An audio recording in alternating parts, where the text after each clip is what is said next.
तो विद्यार्थियों, आज की इस क्लास में हम प्रश्नावली 3.2 के सभी प्रश्नों को सॉल्व करेंगे। इससे पिछले वाले वीडियो में हमने प्रश्नावली 3.1 के सभी प्रश्नों को सॉल्व किया था, जिसमें हमने सीखा था ग्राफीय विधि से किसी भी समीकरण का हल कैसे ज्ञात करते हैं। ठीक है, इस प्रश्नावली में हम सीखने वाले हैं कि प्रतिस्थापन विधि से हम किसी प्रश्नों को कैसे सॉल्व करते हैं। ये बोर्ड पेपर के लिए बहुत इंपॉर्टेंट है। इस प्रश्नावली में से या फिर 3.3 में से या 3.2 में से, दोनों में से कोई एक क्वेश्चन आपका 6 नंबर से आता है, तो इसको आप मिस बिल्कुल नहीं करिएगा। इसको आप ध्यान से देखिएगा, और अगर आप जानते हैं तो भी कोई दिक्कत नहीं है, आपको देखने की कोई ज़रूरत ही नहीं अगर आप जानते हैं। लेकिन मैं कोशिश करूँगा कि आपको बेहतर तरीके से समझा सकूँ। ये जो प्रश्नावली है 3.2, इसमें हम प्रतिस्थापन विधि सीखेंगे, और प्रतिस्थापन विधि जो होती है वो क्या होती है उसको हम एक बार जान लेते हैं। प्रतिस्थापन का मतलब होता है किसी का मान जो है, इस मान यहाँ से उठा के वहाँ रखना, स्थान परिवर्तन कर देना, उसे हम कहते हैं प्रतिस्थापन। मतलब मेरा स्थान कोई और ले ले तो मैं प्रतिस्थापित हो गया, मेरा काम कोई और कर रहा है। मतलब ऐसा नहीं है कि मुझे तो हटा दिया गया लेकिन मेरी जगह पे वही काम कोई और कर रहा है। काम नहीं रुकना चाहिए। ठीक है, मतलब x को कभी अगर हटा दिया जाए तो x की जगह पे कोई अंक आ जाएगा। मतलब सीधा सीधा है कि उसकी जगह पे हमने किसी और को लाके खड़ा कर दिया, काम नहीं रुक रहा है, इसलिए क्या कहते हैं, किसी और का मान कहीं और ले जाना। ठीक है, स्थान परिवर्तन करना। अभी आप क्वेश्चन में थोड़ा ज़्यादा बेहतर तरीके से समझ पाएंगे। ठीक है, चलिए इसको थोड़ा बंद करते हैं दरवाजा। अब हम इसके पहले सवाल को सॉल्व करते हैं, और पहला सवाल आपके सामने है कि निम्न रैखिक समीकरण युग्म को प्रतिस्थापन विधि से हल कीजिए। और यहाँ पर है x + y = 14 और x - y बराबर कितना है, 4। इसमें हमें दो समीकरण दिया गया है, और आप जानते हैं कि चैप्टर का नाम ही है दो चर वाले रैखिक समीकरण युग्म। युग्म मतलब जोड़ा। अब पहला समीकरण है हमारा x + y बराबर कितना, 14, और दूसरा है x - y बराबर कितना है, 4 है। ये है हमारा समीकरण 1 और ये है हमारा समीकरण 2। नियम ये कहता है कि जब भी हम किसी समीकरण को उठाएं, किसी को भी उठा सकते हैं, चाहे यहाँ समीकरण 1 को उठाएं, चाहे यहाँ समीकरण 2 को उठाएं। ये नियम है कि किसी को भी उठा सकते हो, आपकी मर्जी। लेकिन ये भी नियम है कि अगर 1 को उठाएं तो 2 में रखेंगे, 2 को उठाएं तो 1 में रखेंगे। नहीं समझ में आया? चलिए समझाते हैं। हमने कहा हम यहाँ पर उठा रहे हैं समीकरण 1 को। किसको उठाए? समीकरण 1 को। 1 क्या है? x + y = 14। बात 1 की हो रही है तो 2 पर ध्यान ही नहीं दो, समझ लो है ही नहीं 2। अब हम x को इधर रोकेंगे, y को उधर भेजेंगे। आप चाहे तो y को इधर रोके x को उधर भेज दें, कोई दिक्कत नहीं, किसी को भी इधर उधर कर सकते हैं। हमने क्या किया, y को इधर रोक लिया, x को उधर भेजा। उधर x, इधर x प्लस में उस पार जाएगा तो माइनस में हो जाएगा। एक चीज आप हमेशा ध्यान रखिएगा कि किसी भी चर के आगे की चिन्ह, चर या अचर के आगे की चिन्ह ली जाती है। मतलब x के आगे कोई चिन्ह नहीं थी, मतलब प्लस थी, इधर से उस पार गया तो माइनस में हो गया। ठीक है, अब हमने क्या कहा था अभी आपसे कि 1 का मान उठाए हो तो 2 में रखना है। तो हमने कहा ठीक है, अब y का मान हम कहाँ रख देंगे, y का मान समीकरण कहाँ रखेंगे, जब 1 से उठाए हैं तो किस में रखेंगे, 2 में रखेंगे। और अगर 2 को उठाए होते तो किस में रखते, 1 में रखते। अगर उसी में रखोगे तो आएगा ही नहीं, परेशान रहोगे, बार बार 0 आ जाएगा, आएगा ही नहीं। ठीक है, तो जिससे उठा रहे हो उसका उसके दोस्त वाले में मान रखा करो। ठीक है, अब समीकरण 2 को भी देख लेते हैं ना भाई। 2 क्या है, x - y = 4, यही तो है। ठीक है, अब मान हम y का मान समीकरण 2 में रखने पर, माफ कीजिएगा हमने यहाँ पे इसको क्या लिख दिया, इसको इरेज करते हैं।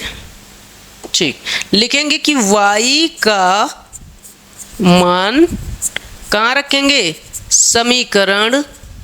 अब हमने 1 को उठाया था, 1 से उठाया तो किस में रखेंगे, 2 में क्या कर देंगे, प्रतिस्थापित कर देंगे, मतलब स्थान परिवर्तन कर देंगे। ठीक है, प्रतिस्थापित करने पर। ठीक है, अब हम स्थापित कर देंगे यहाँ पे क्या है ये, x माइनस वाई बराबर 4 है। ठीक, तो x माइनस वाई की जगह पे हम क्या रखेंगे, y की जगह पे क्या रखेंगे, 14 माइनस एक्स। तो जब भी यहाँ हम कुछ लिखेंगे बाहर माइनस रहेगा तो ब्रैकेट में लिखेंगे 14 माइनस एक्स। ठीक है, क्या लिखेंगे, 14 माइनस एक्स बराबर में क्या है, 4। ये माइनस पहले से था, बस y की जगह पे हमने क्या रख दिया है, 14 माइनस एक्स। यहाँ पे देखो y का मान, यहाँ पे आप देखिए ये वाला मान, मतलब सीधा सीधा है कि जो काम y कर रहा है वही काम 14 माइनस एक्स कर रहा है। ठीक है, अब यहाँ देखिए ब्रैकेट जब खोलेंगे तो यहाँ तो होगा प्लस, यहाँ कोई चिन्ह नहीं तो प्लस है, प्लस माइनस क्या होगा, माइनस, और यहाँ माइनस यहाँ माइनस, माइनस माइनस क्या हो जाएगा, प्लस, क्योंकि ब्रैकेट के अंदर ब्रैकेट के बाहर वाले चिन्ह से गुणा हो जाता है। फिर यहाँ x बराबर में क्या है, 4। एक x और एक x अगर जुड़ेगा तो कितना होगा, 2x होगा कि नहीं, बिल्कुल होगा। बराबर में हम लिखेंगे ये -14 उस पार जाएगा तो +14, तो 2x बराबर 14 और 4 कितना होगा, 18 होगा। यानी कि अगर हम देखें तो 2 1 कम 2 और 2 9 18, मतलब x बराबर कितना आया, 9 आया। x बराबर कितना आया, 9 आया। एक मान हमें पता चल गया। अब इस x का मान आपको पूरी आज़ादी है, आप चाहे समीकरण 1 में रख दो चाहे समीकरण 2 में रख दो। मैंने क्या कहा आपसे कि यहाँ आप 2 से भी लगा सकते हो, अगर आप 2 से लगा रहे हो तो 1 में रखोगे और 1 से लगा रहे हो तो 2 में रखोगे। फिर एक मान हमें पता चल गया, दूसरा मान पता करने के लिए हम चाहे 1 में रख दें चाहे 2 में रख दें, तो हम क्या करेंगे, समीकरण 1 में रखेंगे चाहे समीकरण 2 में रखेंगे, है ना। तो लिखेंगे x का मान समीकरण 1 में रख दो चाहे 2 में रख दो। तो हमने कहा ठीक है 2 में रख देते हैं, कोई दिक्कत थोड़ी है। 2 में रखने पर कुछ बच्चों के दिमाग में आ रहा होगा तो 1 में क्यों नहीं रखा, तुम रख के देख लेना ना, कोई दिक्कत नहीं, आंसर वही आएगा जो मेरा आने जा रहा है। 2 क्या है, x माइनस वाई बराबर 4, यही तो है, x माइनस वाई बराबर 4। x की जगह हमने रख दिया 9, 9 माइनस वाई बराबर कितना, 4। अब क्या होगा, अब होगा ये कि 9 उस पार जाएगा तो इधर बचा हमारा माइनस का y और बराबर में 4। ये 9 के आगे प्लस है, कोई चिन्ह नहीं तो प्लस है, उस पार जाएगा तो किस में होगा, माइनस होगा। अब आप बताइए, जब दोनों की चिन्ह एक जैसी नहीं होती, क्योंकि 4 के आगे प्लस है 9 के आगे माइनस है, दोनों की चिन्ह एक जैसी नहीं होती तो घटा देते हैं। अब घटाएंगे 9 में से 4, कितना बचेगा, 5। वैसे तो यहाँ 4 में से 9 घट रहा है, लेकिन आप घटा दो 9 में से 4 तो बचा कितना, 5। लेकिन जो बड़ा होता है उसके आगे की चिन्ह भी लिखी जाती है, बड़ा कौन है, 9, 9 के आगे माइनस है, इसलिए यहाँ माइनस का 5 लिखेंगे। माइनस माइनस कट गया तो y बराबर कितना आया, 5 आया। तो हम लिखेंगे x बराबर कितना, x बराबर 9, x बराबर 9 से लिख देते हैं, x बराबर 9 और y बराबर 5। ये हो गया हमारा आंसर। ठीक है, चलिए उम्मीद करते हैं आपको ये समझ में आया होगा। अब चलते हैं इसके दूसरे प्रश्न पे। आप चाहें तो स्क्रीनशॉट भी ले सकते हैं, नहीं तो आपको इसका पूरा PDF मिल जाएगा, है ना, लिंक आपको मिल जाएगा, चाहे आप व्हाट्सएप चैनल से जाकर देख लीजिए, नहीं तो आपको कमेंट में ये पिन किया हुआ मिलेगा, आप वहाँ से इसका नोट्स डाउनलोड कर सकते हैं और वहाँ से आप इसको लिख लीजिएगा। लिखने में अभी टाइम बर्बाद नहीं कीजिए, बस आप समझते चलिए। ठीक है, दूसरे प्रश्न को देखते हैं। देखो दूसरा प्रश्न क्या है, s माइनस टी बराबर 3 और s बटे 3 प्लस t बटे 2 बराबर 6। अब थोड़ा सा आपको इसने घुमाने की कोशिश करिए, लेकिन आप तो महान आदमी, कहाँ घूमेंगे, है ना। लो इसको करते हैं हल। अरे ये सब छोटी मोटी बात है ना। लिखेंगे s माइनस टी बराबर 3, ये तो हो गया समीकरण 1। लेकिन समीकरण 2 कैसा है, s बटा 3 प्लस t बटा 2 बराबर में 6। ये थोड़ा इसके नीचे आप 1 लिख सकते हो, किसी के भी नीचे आप 1 लिख सकते हो। ये थोड़ा सा आपको उल्टा पुल्टा किया इसने, तो 2 को s से गुणा करेंगे, भिन्न तो आप जानते ही हैं, है ना। 2 को s से गुणा करेंगे तो ये होगा 2s प्लस 3 को t से गुणा करेंगे, ये होगा 3t बराबर में 3 दूनी कितना होगा 6, बराबर में है 6/1। 2s एक कम 2s, 3t एक कम 3t और 6 का 36। लो ये हो गया समीकरण 2। कोई दिक्कत नहीं, जब बराबर की चिन्ह होते हैं तो नीचे का गुणा नहीं किया जाता है ना। अब हम क्या करेंगे, समीकरण 1 को उठा लेंगे, है ना। समीकरण 1 से देखो, कोशिश करिएगा कि ऐसे समीकरण को उठाना जिसमें कोई अंक ना हो इनके आगे, और ऐसे समीकरण को उठाओगे तो ज़्यादा जल्दी ये सॉल्व कर सकते हो। बाकी ऐसा नहीं है कि इससे आप सॉल्व नहीं कर पाओगे, कर पाओगे, लेकिन ये थोड़ा आसान हो जाता है, इसमें थोड़ी सी आपको मेहनत पड़ेगी, ठीक है।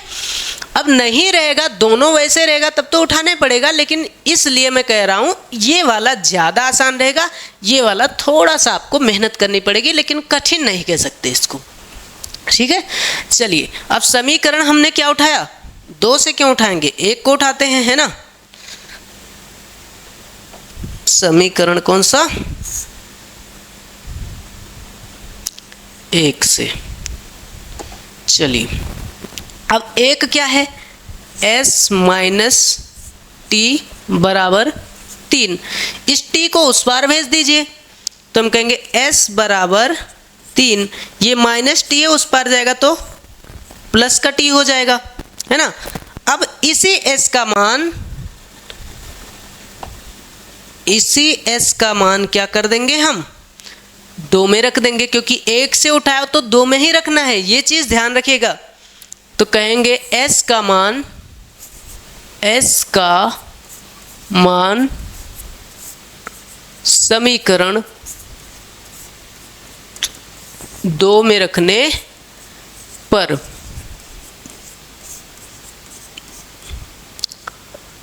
अब 2 क्या है, 2s प्लस 3t बराबर में 36। तो लिखेंगे 2, अब s की जगह पे क्या रखेंगे, 3 प्लस t, जहाँ पर s लिखा है उस वहाँ पर क्या लिखेंगे, 3 प्लस t। तो यहाँ s लिखा था, यहाँ लिखेंगे 3 प्लस t, फिर प्लस में क्या है 3t, भाई t थोड़ा ज़्यादा खा लिया इसने, 3t और बराबर में क्या है 36। अंदर गुणा करेंगे, 2 तिहाई 6, 2 को t से 2t प्लस 3t बराबर में कितना है 36 है। अब क्या करेंगे, 3t और 2t को जोड़ेंगे तो कितना होगा 5t। अब ये आपका 6 प्लस में उस पार जाएगा तो किस में हो जाएगा, माइनस में हो जाएगा, है ना।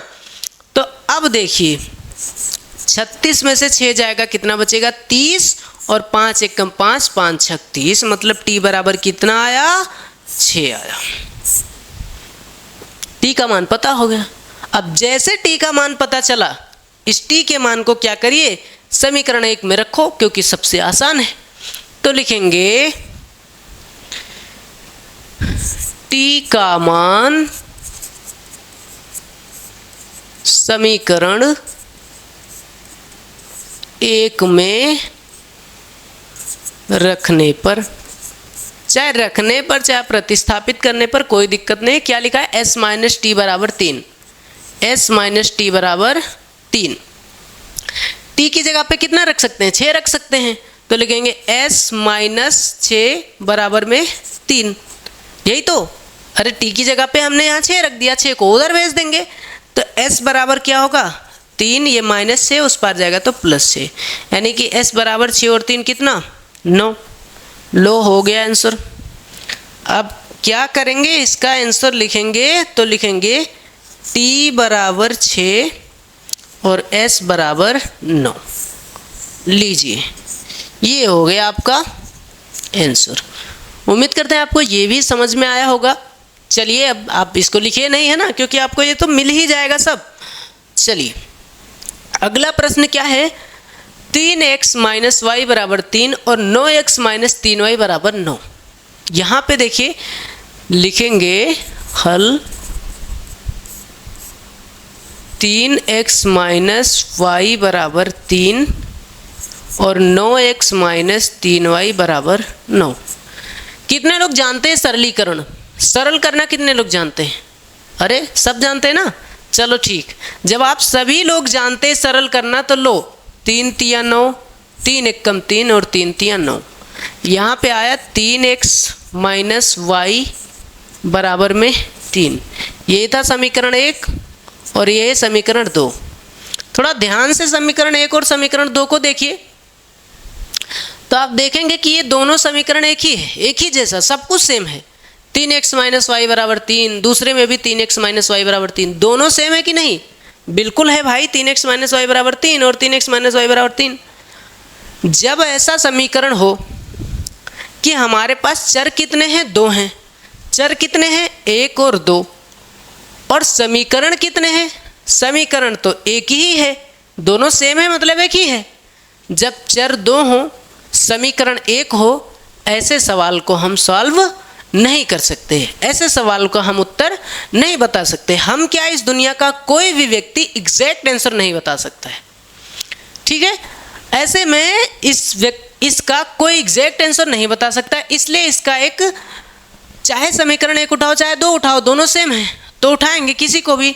तो इसके आगे सॉल्व करेंगे कि 3x माइनस वाई बराबर 3 लिखेंगे कि जब, ऐसी परिस्थिति में, चलो जब नहीं लिखते हैं, ऐसी कोई दिक्कत नहीं है। ऐसी परिस्थिति में हम क्या करते हैं कि इसको सॉल्व करेंगे, y को इस पार रोकेंगे, ये 3 आपका प्लस में उस पार जाएगा तो माइनस में होगा। ऐसा कोई दिक्कत नहीं कि आप y को इधर रोकें, आप 3x को भी इधर रोक सकते हैं, ऐसी कोई दिक्कत वाली बात नहीं है। यहाँ से जैसे चिन्ह हटेगी तो इस पार ये प्लस में था हो गया माइनस में, ये माइनस में था हो गया प्लस में। किसी की आगे से मतलब वो ये हो गया कि माइनस से सब में गुणा कर दिए, ठीक है, या भाग कर दिए, तो y बराबर होगा 3x को पहले लिख लेंगे, ये प्लस में है, और ये माइनस में, इसको बाद में लिख लेंगे। आप यही है इसका आंसर लिखेंगे कि y का जो मान होगा वो x के मान के 3 गुने में से जब 3 घटाएंगे तो y का मान पता चल जाएगा। ऐसे में इसका एग्जैक्ट आंसर कोई नहीं बता सकता कि x का मान इतना होगा या y का मान इतना होगा। जहाँ ये संतुष्ट हो जाए वहीं हो सकता है, ठीक है। x का मान कुछ भी हो सकता है, यहाँ 1 होगा तो y का मान 0 हो जाएगा, यहाँ 2 होगा तो y का मान 3 हो जाएगा, यहाँ 3 होगा तो देखो 3 तिया 9 में से 3 जाएगा तो y का मान 6 हो जाएगा। x का मान अगर 4 होगा तो 4 3 12, 12 में से 3 जाएगा 9, मतलब y का मान 9 हो जाएगा। ऐसे में इसके बहुत सारे आंसर निकल के आएंगे, इसलिए हम इसको कहेंगे, आपने उसमें पढ़ा था, ऐसी रेखा को हम संपाती रेखा कहते हैं, और संपाती मतलब अपरिमित रूप से अनेक हल। तो ये यही आंसर हो जाएगा इसका। आप चाहें तो ऐसा भी कर सकते हैं, कोई दिक्कत वाली बात नहीं है। मैंने इसको ऐसे किया, आपकी बुक में ये आंसर आ रहा है इसलिए आप सोच रहे होंगे कि ऐसा नहीं आया, या आप इसको ऐसे लिख सकते हो कि 3x माइनस वाई बराबर 3 है, y को उधर भेज दीजिए तो 3x बराबर क्या हो जाएगा, ये माइनस वाई है, उस पार जाएगा तो प्लस वाई होगा। तो हम क्या करेंगे, 3 प्लस वाई और बटे में क्या हो जाएगा 3। यहाँ भी इसका आंसर लिखा जा सकता है, ऐसी कोई दिक्कत नहीं है। या फिर आप यहीं इसको छोड़ सकते हो, इसको सॉल्व नहीं किया जा सकता है, इसका एग्जैक्ट आंसर कोई बता ही नहीं सकता, ठीक है। चलिए ये सवाल यहीं सॉल्व होता है। अगले प्रश्न को देखो, कोई कंफ्यूजन तो नहीं इसमें, होनी नहीं चाहिए। जब दोनों समीकरण सेम हो तो किसी एक को उठाएंगे और यहाँ तक लाके छोड़ देंगे। जैसे यहाँ पर छोड़े, इसका मतलब ये हो गया कि x का मान भी कुछ भी हो सकता है और y का मान कुछ भी हो सकता है, मतलब एग्जैक्ट आंसर इसका नहीं मिल सकता है, ठीक है। चलिए अब ये आपका आया पॉइंट वाला सवाल, 0.2x प्लस 0.3y बराबर 1.3। जब हम ऑफलाइन कोचिंग में जब पढ़ाते हैं तो बच्चे क्या करते हैं, सब कुछ छोड़ के इस वाले प्रश्न को, रूट वाले प्रश्न को जरूर पूछते हैं, जबकि इसमें कुछ नहीं होता। कहेंगे सर जी ये वाला बता दो, रूट वाला बता दो। अरे क्या है रूट में, इसमें क्या है, इसको डायरेक्ट वैसे समझ सकते हो कि चलो ये 2 3 13 ऐसे समझ लो ना। 0.2x प्लस 0.3y 1.3 है, बटे में आप ऐसा कर सकते हो कि 1 लिखकर दशमलव हटा भी सकते हो, ऐसी कोई दिक्कत नहीं है। अब इसके हम प्रश्न को सॉल्व करते हैं। लिखेंगे हल और लिखेंगे 0.2x प्लस 0.3y बराबर 1.3। ये हो गया हमारा समीकरण 1। दूसरा है 0.4x प्लस 0.5y बराबर में 2.3। ठीक है, ये हो गया समीकरण 2। किसी को भी उठा लेते हैं ना, ये तो आप जानते हैं। तो लिखेंगे समीकरण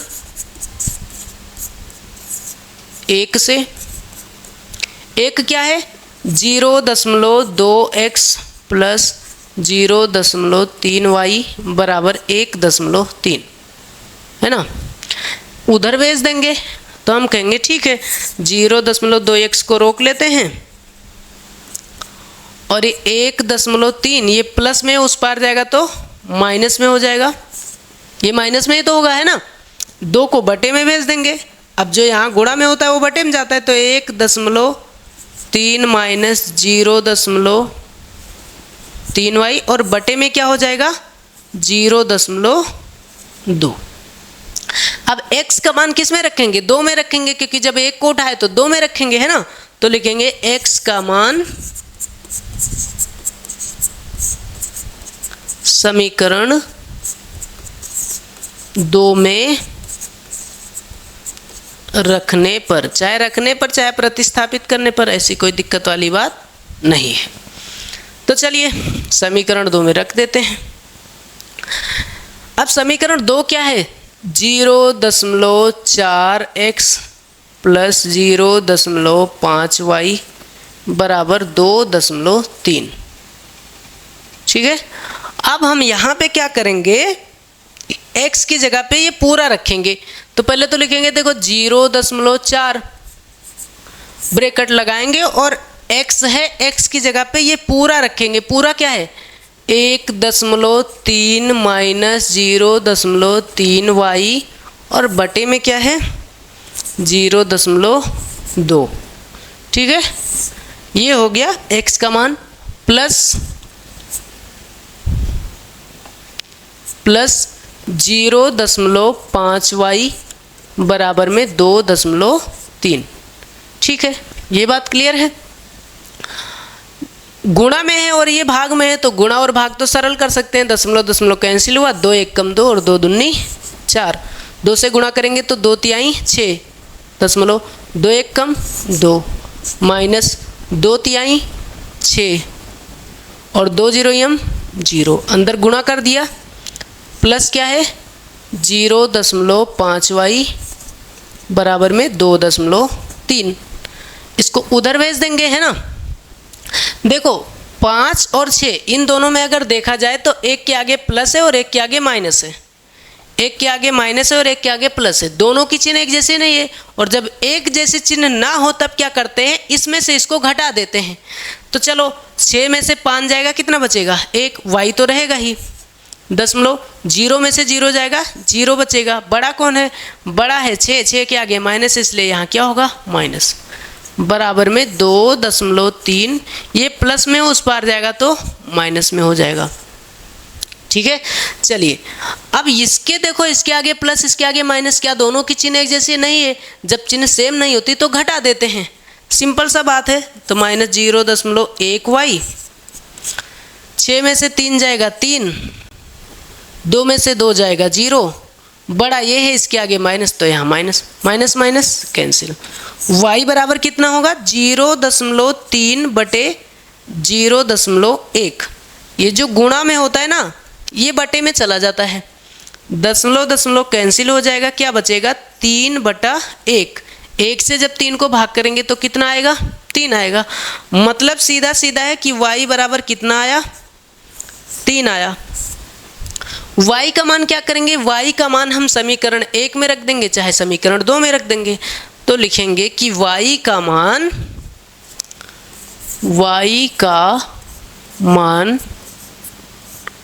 समीकरण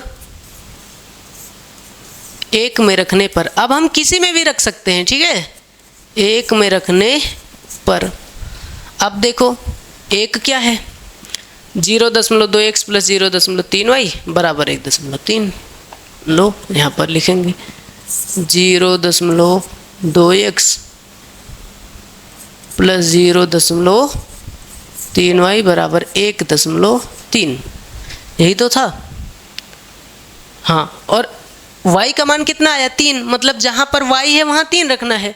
तो ठीक है, लिख देंगे 0.2x प्लस 0.3, यहाँ कोई चिन्ह नहीं मतलब गुणा है, और y की जगह कितना रखेंगे 3 बराबर 1.3। 0.2x प्लस 3 तियाँ 9, 3 0 0 बराबर में 1.3। इसको उधर भेज देंगे तो बचेगा 0.2x बराबर 1.3। ये प्लस में उस पार जाएगा तो किस में हो जाएगा, माइनस में हो जाएगा 0.9। यानी कि हम लिख सकते हैं, अगर एक उधार देंगे 13 में से 9 जाएगा, कितना बचेगा 4, और यहाँ 0 0 में से 0 जाएगा 0। x बराबर होगा 0.4 बटे 0.2। ये बटम जाएगा, दशमलव कैंसिल, क्या बचा 4 बटा 2, 2 1 कम 2, 2 दूनी 4, मतलब x बराबर कितना आया, x बराबर कितना आया 2 आया। तो हम लिख सकते हैं कि x बराबर 2 और y बराबर कितना 3। यही तो आया था y बराबर 3। अरे इसमें आप देखिए ना, y बराबर 3 ही तो आया था। चलिए नेक्स्ट पे चलते हैं। अगला प्रश्न आपके सामने है, √2x प्लस √3y बराबर 0। √2x प्लस √3y बराबर 0, √3x माइनस √8y बराबर 0। आप इसका बिना सोचे समझे आंसर बता सकते हैं कि x का मान 0 और y का मान 0 होगा। कैसे? आप सोचो कि √2 को किसी से गुणा किया जा रहा है और √3 को किसी से गुणा किया जा रहा है और जोड़ने पे 0 आ रहा है, मतलब सीधा सीधा है कि अगर 0 में अगर x को अगर यहाँ 0 होगा तो √2 को 0 से गुणा होगा तो 0 हो जाएगा ना। अगर x का मान 0 होगा तो ये पूरा 0 हो जाएगा, और y का मान 0 होगा तो ये भी 0, 0 और 0 जुड़ेगा तो 0 रहेगा, है ना। x का मान 0 था मतलब ये भी 0 और ये भी 0, 0 में 0 घटेगा मतलब 0। सीधा सीधा मतलब है कि नहीं, समझ में आ रही बात। 0 में 0 जुड़ने पर भी 0 आता है और 0 में 0 घटाने पर भी 0 आता है। लेकिन इसको हम सॉल्व करेंगे, है ना। लिखेंगे, अरे ऑब्जेक्टिव में ऐसा आए तो x का मान और y का मान पूछा जाए, डायरेक्ट 0 0 मार दो, x बराबर 0 y बराबर 0। अरे जोड़ने पे भी 0 घटाने पे भी 0 आ रहा है, मतलब 0 ही तो होगा, है कि नहीं। चलिए यहाँ पर लिखेंगे √2x प्लस √3y बराबर 0। ये हो गया समीकरण 1। √3x माइनस √8y बराबर में 0, ये समीकरण 2। उठा लेंगे किसी को समीकरण 1 से, है ना। एक क्या है, √2x प्लस √3y बराबर में 0। इसको उधर भेजेंगे, ये प्लस में √3 है, उधर जाएगा तो माइनस में होगा। x बराबर होगा माइनस √3y और बटे में क्या होगा √2। ये √2 इधर गुणा में है, यहाँ जाएगा बटे में। x का मान किस में रखेंगे, 2 में। x का मान समीकरण 2 में रखने पर 1 से उठाएं तो 2 में ही तो रखेंगे ना। चलिए 2 क्या है, 2 है √3x माइनस √8y और बराबर में 0। तो √3 गुणा x की जगह पे कितना रखेंगे, x की जगह पे रखेंगे माइनस का √3y और बटे में √2। माइनस में क्या है √8y बराबर में 0। √3 को √3 से गुणा होगा कितना होगा, 3 ही तो होगा, माइनस लगा है, नहीं समझे। अरे सेम संख्या को गुणा करते हैं तो वही तो होती है, या फिर √3 को √3 से गुणा करोगे √9 होगा और 9 का वर्गमूल 3 होगा। कैसो करके समझ लीजिए। बटे में √2y माइनस में √8y बराबर में 0। इसके नीचे 1 लगाओ, 3 1 कम 3, 2 अट्ठे 16 और बटे में √2 1 कम √2 बराबर में 0। इसके नीचे 1 लगा दो। लो यहाँ होगा माइनस का 3y माइनस 16 का वर्गमूल कितना, ये अपने आप रुक गया है ना। अरे 16 का वर्गमूल कितना होगा, 4 होगा, और बटे में कितना है, √2 बराबर में 0/1। ठीक है, रिकॉर्डिंग रुक गई थी, हो सकता है आपको ना समझ में आए यहाँ से। वैसे आपको यहाँ तक देखो, 3 × 1 = 3 हुआ, 8 × 2 = 16 हुआ, 2 × 1 = 2 बराबर में 0, √2 को गुणा करेंगे ना। अब 16 का वर्गमूल 4 होता है, इतने किया गया है इसमें। दोनों के चिन्ह माइनस मतलब दोनों जुड़ेगा, 4 और 3 कितना होगा, 7y, 7y 1 = 7y, और 0 से 2 को गुणा करेंगे 0 होगा, मतलब रूट किसी को भी 0 से गुणा करते हैं तो 0 होता है।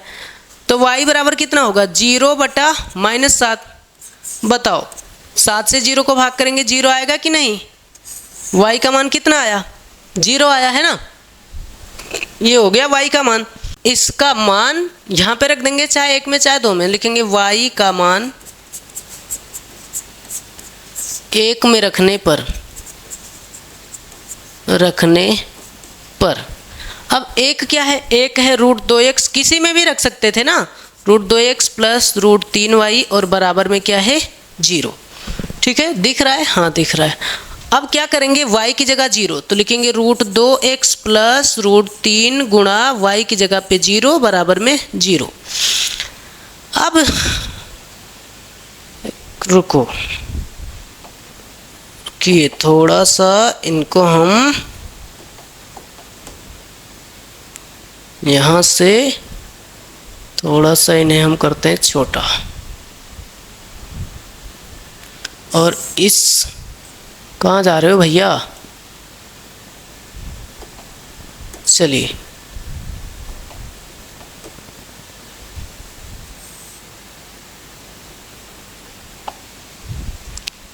अब कहाँ पे लिखें, यहाँ पे दिखेगा, हाँ दिख जाएगा। चलिए यहाँ पे लिख देते हैं, √2x प्लस 0 से गुणा होगा तो 0 और बराबर में क्या है, 0। अब 0 लिखने की ज़रूरत नहीं है, तो √2x बराबर में क्या है, 0। x बराबर क्या होगा, 0/√2। अब किसी को भी अगर 0 को किसी से भाग करते हैं तो 0 आता है, मतलब x का मान भी 0 और y का मान भी 0, सीधा सीधा मतलब है, दोनों का आंसर आ गया है ना। चलिए अब हम चलते हैं अगले प्रश्न पे। इसको आप चाहें तो स्क्रीनशॉट भी ले सकते हैं, नहीं तो ऐसी कोई दिक्कत नहीं है। थोड़ा मैं इसको अलग पेन से लिख दूं, तो यहाँ लिख देता हूँ x बराबर 0 और y बराबर 0। ठीक है, ये होगा तुम्हारा आंसर। चलिए अब इनको हम इरेज कर देते हैं, इनको हम करते हैं इरेज। ठीक है, चलते हैं अगले पे। आपको ये सारा का सारा PDF में मिल जाएगा। नेक्स्ट है हमारा ये सवाल, 3x/2 माइनस 5y/3 बराबर -2 और x/3 प्लस y/2 बराबर 13/6। यहाँ से करेंगे इसको हल,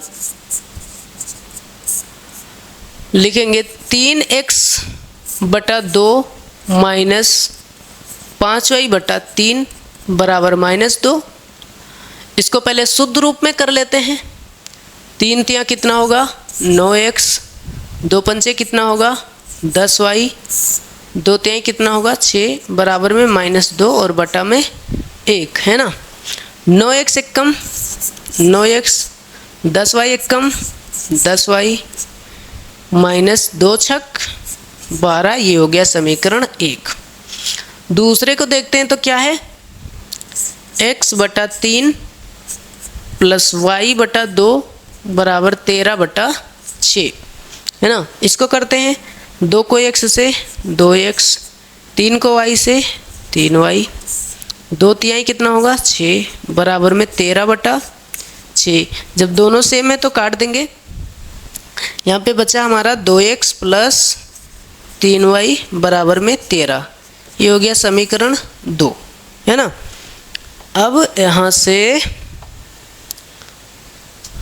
हम क्या करते हैं, इसको नेक्स्ट में क्या करेंगे हम, चाहे समीकरण 1 को उठाएं और चाहे समीकरण 2 को उठाएं, हम किसी को भी उठा सकते हैं। और इसमें जो है एक काम करते हैं, ये चालू कर लेते हैं सर्कल वाला, ठीक है। चलिए बस अब सही है। अब यहाँ से हम उठाएंगे इनको, दोनों को हमने सही रूप में कर लिया। अब हम चाहे समीकरण 1 को उठाएं चाहे समीकरण 2 को उठाएं, तो लिखेंगे समीकरण किसी से भी उठाएं, चलो 1 से उठा लेते हैं, किसी से भी उठा लेते हैं, है ना। अरे भैया तुम इतने बड़े काहे हो गए।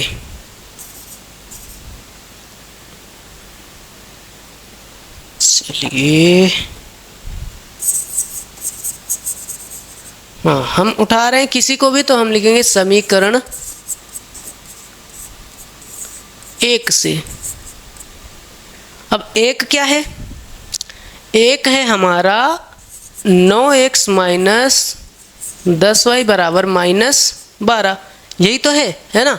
इसको उधर भेज देंगे तो 9x बराबर क्या होगा -12, और ये माइनस में उस पार जाएगा तो प्लस में 10y, यानी x बराबर होगा -12 प्लस 10y, और बटे में क्या चला जाएगा 9, ये बटे में चला जाएगा। अब इसका मान हम किस में रख देंगे, इसका मान किसी में भी रख देते हैं। किसी में क्यों, 1 से उठाएं तो 2 में रखेंगे। x का मान समीकरण 2 में रखने पर, अब 2 क्या है, 2 है 2x प्लस 3y बराबर 13, यही तो है ना। तो 2x की जगह पे रखेंगे -12 प्लस 10y बटे में 9 प्लस 3y बराबर 13, बस x की जगह इतना रखा गया। गुणा करेंगे 12 दूना कितना होगा 24, 2 धाम कितना होगा 20, बटे में क्या है 9 प्लस 3y बराबर 13। इसके नीचे 1 करेंगे, यहाँ से हम इसको, कहाँ गया ये, ड्रॉ सर्कल टू सेलेक्ट, ठीक तो है। नेक्स्ट जो है, नेक्स्ट हमारा है, इसको हम करते हैं थोड़ा, इस वाले पार्ट को थोड़ा छोटा कर देंगे।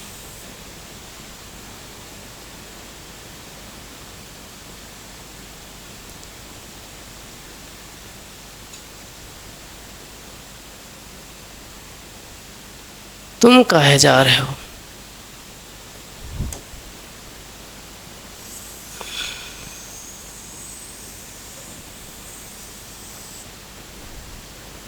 चलिए इनको करते हैं थोड़ा हम छोटा,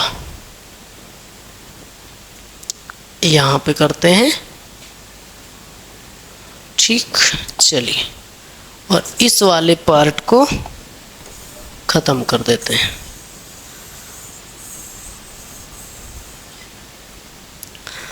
अब यहाँ पे हमने क्या किया है, इसको तिरछा गुणा करेंगे, 24 एक कम 24, 20 एक कम 20, 9 तियाँ 27, 9 एक कम 9 बराबर में 13, इसके नीचे 1 लगाएंगे। 27 और 20 कितना होगा 47y माइनस 24, और बटे में कितना है 9 बराबर में 13/1,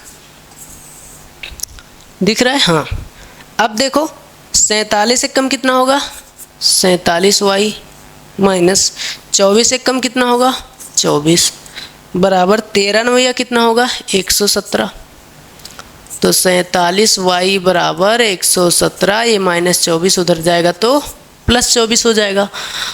यानी कि हम कह सकते हैं, इसको जोड़ेंगे 7 4 11, 2 1 3, 3 1 4, 141। अब 47 एकम 47, 47 तियां 141, मतलब y बराबर कितना आया 3। एक मान हमें पता चल गया कि नहीं। चलिए अब y का मान किसी में भी रख दो, समीकरण 2 में रखने पर। हमने इसको किस में रख दिया, समीकरण 2 में। 2 क्या है, 2x प्लस 3y बराबर 13। कहीं भी रख सकते हो, एक में रखो चाहे 2 में, आप कोई दिक्कत नहीं है। हमने कहा 2x प्लस 3 गुणे y की जगह पे 3 बराबर में 13। 2x प्लस 3 तिया 9 बराबर में 13। 9 को उस पार भेज देंगे तो 2x बराबर कितना होगा 13 माइनस 9। इस पार प्लस में, उस पार जाएगा तो माइनस में जाएगा। तो 2x बराबर कितना होगा 4। 2 एकम 2, 2 दूनी 4, यानी x बराबर कितना आया 2 आया, है ना। ये दिख ही रहा है आपको। चलिए यानी हम ऐसा कह सकते हैं कि x बराबर 2 और y बराबर 3। ठीक, ये हो गया हमारा आंसर। चलिए चलते हैं नेक्स्ट पे। आप चाहें तो इसका स्क्रीनशॉट लीजिए, नहीं तो आपको PDF मिल ही जाएगा। अगला क्वेश्चन है क्वेश्चन नंबर 2, और 2 नंबर क्वेश्चन में क्या लिखा गया है कि 2x प्लस 3y बराबर 11 और 2x माइनस 4y बराबर माइनस 24 को हल कीजिए और इससे m का वह मान ज्ञात कीजिए जिसके लिए y बराबर क्या हो mx प्लस 3 हो। हम क्या करेंगे, इसको थोड़ा सा शॉर्ट में करेंगे। क्वेश्चन को यहाँ शॉर्ट में कर देते हैं। दिख रहा है आपको, बिल्कुल क्लियर है ये। चलिए अब यहाँ करते हैं हल। पहला समीकरण है 2x प्लस 3y बराबर में 11 और दूसरा समीकरण है 2x माइनस 4y बराबर में माइनस 24। सरलीकरण आप जानते हैं, सीधा सीधा सरल करते हैं। देखो 2 एकम 2, 2 दूनी 4, 2 एकम 2 और 2 दूनी 4, मतलब x माइनस 2y बराबर माइनस 12। एक बार इसको हम फिर से करते हैं ताकि आपको ये क्लियर समझ में आए। थोड़ा गैप करके लिखते हैं। समीकरण 2 हमारा क्या था भैया, समीकरण 2 है 2x माइनस 4y बराबर में माइनस 24। यही तो है। 2 एकम 2, 2 दूनी 4, 2 एकम 2, 2 दूनी 4, मतलब ये है हमारा समीकरण 1। और ये x माइनस 2y बराबर माइनस 12, ये है समीकरण 2। अरे भैया ये है समीकरण 2। ठीक है, अब हम क्या करेंगे, चाहे समीकरण 1 को उठा लें चाहे समीकरण 2 को उठा लें, आप तो जानते हैं। तो हम कहेंगे चलो उठाते हैं समीकरण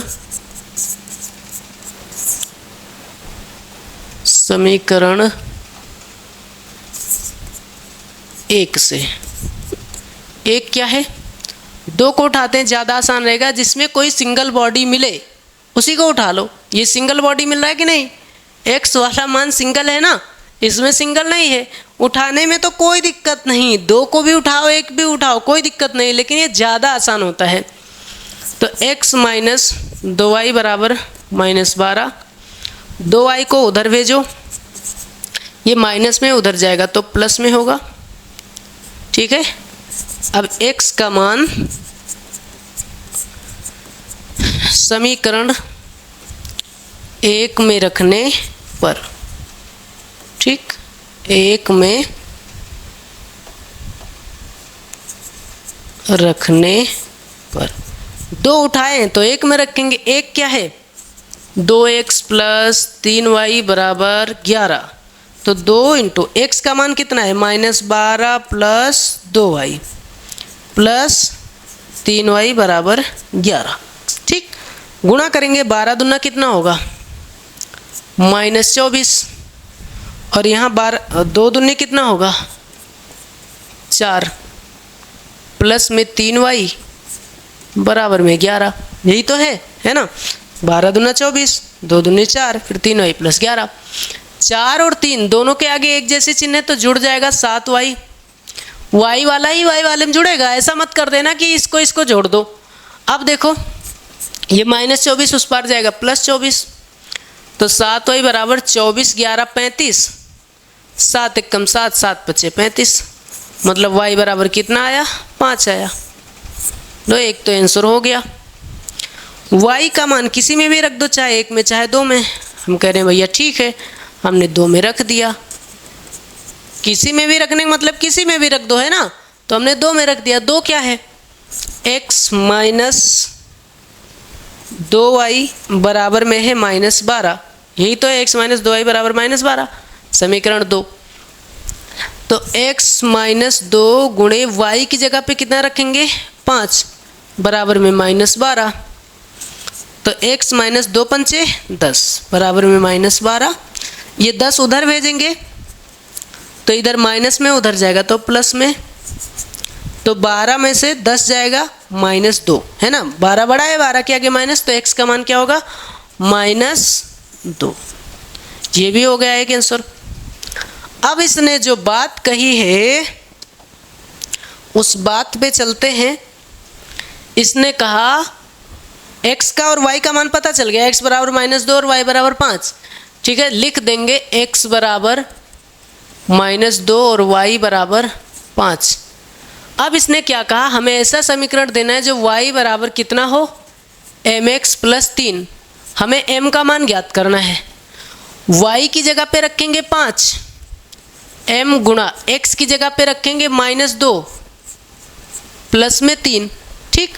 अब क्या करेंगे, ये 3 हमारा प्लस में, इस पार आएगा तो माइनस में, बराबर में, इधर प्लस है इधर माइनस है, m के आगे कोई चिन्ह नहीं मतलब प्लस है, और प्लस माइनस का गुणा होगा, -2 को m से 2m, 5 में से 3 जाएगा 2 बराबर में है -2m, 2 आएगा बटे में, तो 2 बटे -2 बराबर क्या, m, 2 एकम 2 -1 बराबर m, मतलब कि m का मान कितना आया, -1, या फिर आप ऐसे भी लिख सकते हो m बराबर -1।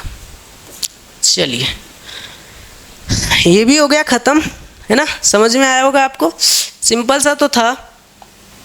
अगला प्रश्न हमारा है कि निम्न समस्याओं में रैखिक समीकरण युग्म बनाइए और उनके हल प्रतिस्थापन विधि द्वारा ज्ञात कीजिए। इसमें से जो सवाल आते हैं वो आपके सवाल, इसमें से जो ऐसा सवाल एक ना एक आएगा, ये 2 नंबर का आता है, या तो ये सवाल या तो ये सवाल। थोड़ा दिमाग में सेव करके रखिएगा, मैंने क्या कहा, या तो ये वाला सवाल या तो ये वाला सवाल। कोई एक सवाल आपका 2 नंबर का आएगा। जहाँ तक चांस है 90%, मैं बिल्कुल गारंटी नहीं ले रहा हूँ, लेकिन 90% चांस है कि ये वाला सवाल या तो ये वाला सवाल आपका 2 नंबर से पूछा जाएगा, ठीक है। चलिए इसको सॉल्व करते हैं, इसको सॉल्व करते हैं, इसको थोड़ा छोटा करते हैं और इसको हम सरल करते हैं। देखो, निम्न समस्याओं में रैखिक समीकरण युग्म बनाइए और उनके हल प्रतिस्थापन विधि द्वारा ज्ञात कीजिए। ध्यान रखिएगा, जो विधि पूछा जाएगा उसी विधि से सॉल्व करना। अगली विधि आप प्रश्नावली 3.3 में सीखेंगे, उसे विलोपन विधि कहेंगे। इससे पहले आपने ग्राफी विधि सीख रखा है और इसमें आप प्रतिस्थापन विधि सीख ही रहे हैं और शायद सीख भी गए हों, है ना। चलिए लिखते हैं हल। और 2 संख्याओं का अंतर 26 है। कोई 2 संख्या है जिनका डिफरेंस कितना है, 26 है। एक संख्या दूसरी संख्या की 3 गुनी है, उन्हें ज्ञात कीजिए। ठीक है, मान लेते हैं कि माना 2 संख्या में कोई संख्या बड़ी होगी और कोई संख्या छोटी होगी। ये तो बात पक्की है, कोई संख्या बड़ी होगी कोई छोटी होगी, तभी तो उसमें से घटाने पे 26 आ रहा है। दोनों बराबर होगी तब तो आएगा नहीं, मतलब कोई बड़ी और कोई छोटी होगी। तो बड़ी और छोटी मानते हैं, माना बड़ी संख्या x तथा छोटी संख्या y है। तो सीधा सीधा है, अंतर जब भी निकालते हैं तो बड़ी में से ही छोटी निकालते हैं। अगर मैं कहूँ 3 तथा 5 का अंतर और फिर लिखूँ 5 तथा 3 का अंतर, अब आप बताओ इसका उत्तर। अब बताओ इसका उत्तर। आप सोच रहे होंगे अंतर मतलब होता है माइनस, आपको सिखाया भी जाता है 5वीं 6वीं में यही सिखाया जाता है कि अंतर मतलब माइनस, योग मतलब जोड़। योग मतलब जोड़ तो ठीक है, अंतर मतलब माइनस नहीं ठीक लग रहा है। कैसे, इसको समझिएगा। अंतर मतलब माइनस कैसे नहीं ठीक लग रहा है? अंतर मतलब ये होता है कि बड़ी संख्या में से छोटी संख्या घटाना। माइनस तो होता है लेकिन बड़ी संख्या में से छोटी संख्या घटाना। अब आप सोच रहे होंगे अरे ये 3 में से 5 कर देंगे, नहीं, गलत हो जाएगा। ये 5 में से 3 कर देंगे, 100% सही है, लेकिन आप तरीका जानो। ये नहीं कि बस 5 पहले लिखा है इसलिए घटा रहे, नहीं, 5 बड़ा है इसलिए घटा रहे। इसका भी उत्तर 2 होगा और इसको भी आप ऐसे लिखेंगे, इसको भी आप लिखेंगे 5 माइनस 3। इसका भी उत्तर 2 आएगा, इसका भी उत्तर 2 आएगा। दोनों के बीच में गैप कितने का है ये बताना है, ना कि ये बताना है कि इसमें से घटाने पे कितना आएगा। तो डायरेक्ट क्यों नहीं लिख दिया घटाइए, है ना? तो सीधा सीधा मैं ये कहना चाह रहा हूँ कि जब भी कभी अंतर पूछेगा तो आप बड़ी संख्या में से छोटी संख्या घटाइएगा। बात क्लियर है? चलिए, मुझे लगता है आप ये समझ गए। अंतर मतलब बड़ी में से छोटी संख्या घटाना। बड़ी संख्या x है, छोटी संख्या y है, और बड़ी में से छोटी घटाएंगे तो कितना आएगा भैया? 26 आएगा।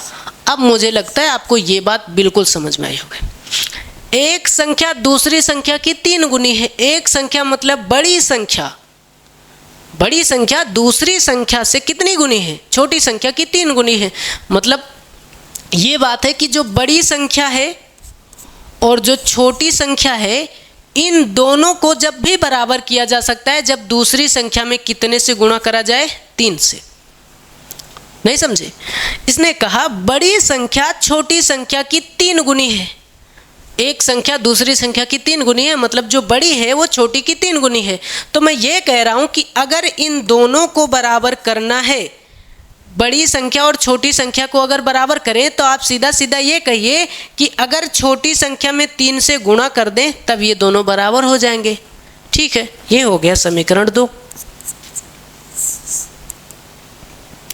अब हम कहेंगे किसी को भी उठाओ, चाहे 1 को उठाओ चाहे 2 को उठाओ। हमने कहा ठीक है, हम समीकरण 2 को उठाते हैं। समीकरण 2 से समीकरण, अरे यार, 2 से समीकरण 2 क्या है? x बराबर 3y।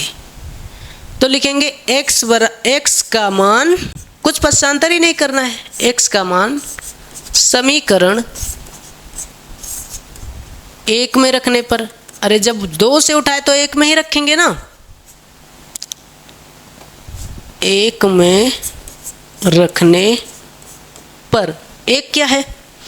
1 है x माइनस वाई बराबर 26। x की जगह पे रखेंगे 3y माइनस वाई बराबर 26। 3y में से 1y जाएगा, कितना बचेगा? 2y। 2y बराबर 26। 2 1 कम 2, 2 3 6, मतलब y बराबर कितना आया? 13। y बराबर कितना आया? 13 आया। दिख तो रहा ही होगा, है ना? अब हम y का मान किसी में भी रख दें, चाहे 1 में चाहे 2 में। हमने कहा ठीक है, हमने 2 में रख दिया, आसान है। 2 में रखने पर अब 2 क्या है? x बराबर 3y। तो x बराबर 3 गुणे y की जगह कितना? 13। तो 13 3 कितना? 39। अतः एक संख्या 13 है तथा दूसरी संख्या 39 है, मतलब बड़ी संख्या 39 है और छोटी संख्या 13 है। लिखेंगे अतः एक संख्या 13 तथा दूसरी संख्या कितनी है? 39 है। दूसरी संख्या क्या है? 39 दिख रहा है, 39 है। ये हो जाएगा आंसर। सिंपल सा सवाल था ना। चलिए अगले को देखते हैं। ये भी बड़ा मस्त सवाल है। 2 संपूरक कोणों में बड़ा कोण छोटे कोण से 18 डिग्री अधिक है। पहले आप ये जानिए कि संपूरक और पूरक किसे कहते हैं। तो पूरक कोण उसे कहते हैं जो जोड़ने पर 90 हो जाए, उसे पूरक कहते हैं। समपूरक किसे कहते हैं? जो जोड़ने पर 180 हो जाए। तो इसमें दो समपूरक कोण हैं, तो लिखेंगे हल और लिखेंगे माना पहला कोण x, पहला कोण x तथा दूसरा कोण y है। ठीक है, x तथा दूसरा कोण क्या है? y है। और दोनों कोण कैसे हैं? समपूरक हैं। समपूरक मतलब पहले कोण यानी x और दूसरा कोण y, अगर दोनों को जोड़ा जाए तो कितना हो रहा है?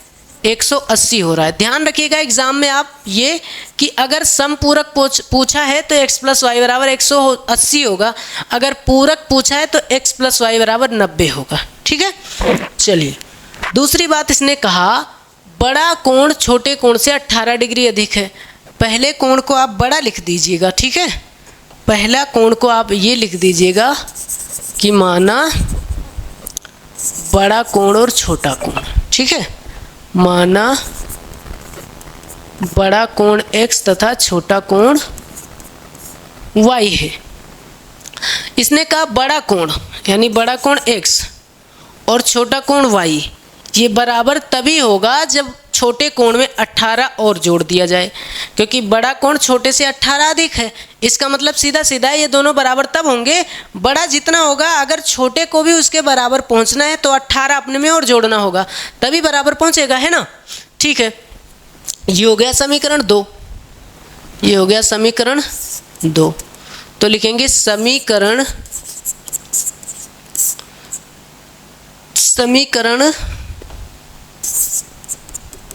2 से या फिर 2 का मान। अब 2 से क्या, जब ये पहले पद जानते हैं तो 2 का मान समीकरण 1 में रखने पर आराम से आंसर आ जाएगा, है ना। रख देते हैं। 1 क्या है? 1 है x प्लस वाई बराबर 180। x की जगह पे क्या रख सकते हैं? y plus 18। तो यहाँ x है, यहाँ लिखेंगे y प्लस 18 प्लस में y बराबर में 180। 1y और 1y कितना होगा? 2y। और ये 18 प्लस में उधर जाएगा तो माइनस में होगा। हम यहाँ क्या करेंगे? देखिए 2y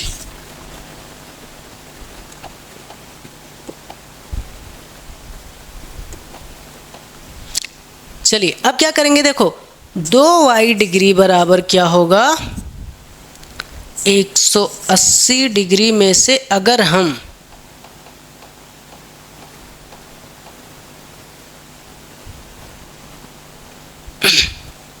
देखिए यहाँ पे हमने क्या किया, सब जगह डिग्री लगा दिया क्योंकि डिग्री में था, लगा दिया, कोई दिक्कत नहीं है। अब यहाँ पे क्या करेंगे, ये थोड़ा क्या होता, वीडियो रुक गया था, पता नहीं क्या हो जाता है इसमें, ये हीट की वजह से हो जा रहा है। ठीक है, तो यहाँ पर क्या करेंगे, देखिए 2y डिग्री बराबर 180 में से अगर 18 जाएगा तो कितना बचेगा? 162 डिग्री बचेगा। 2 से भाग कर देंगे इसको, है ना, 2 से भाग कर देंगे तो y बराबर होगा 162 बटा में 2।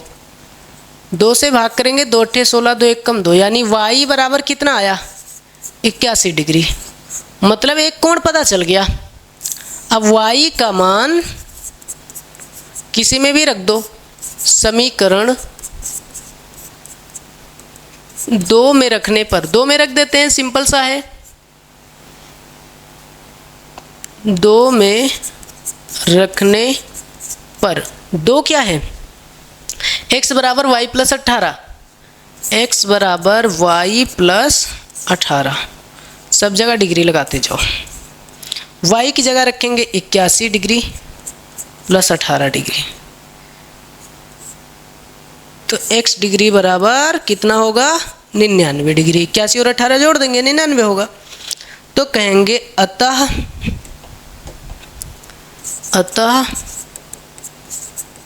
बड़ा कोण तो हमने x माना था, तो बड़ा कोण 99 डिग्री तथा छोटा कोण कितना?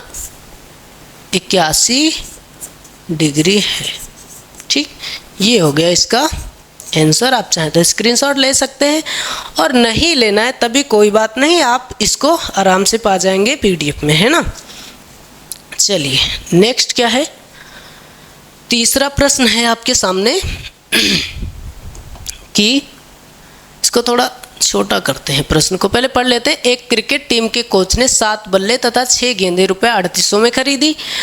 बाद में उसने 3 बल्ले तथा 5 गेंदें 1750 में खरीदी। प्रत्येक बल्ले और प्रत्येक गेंद का मूल्य ज्ञात कीजिए।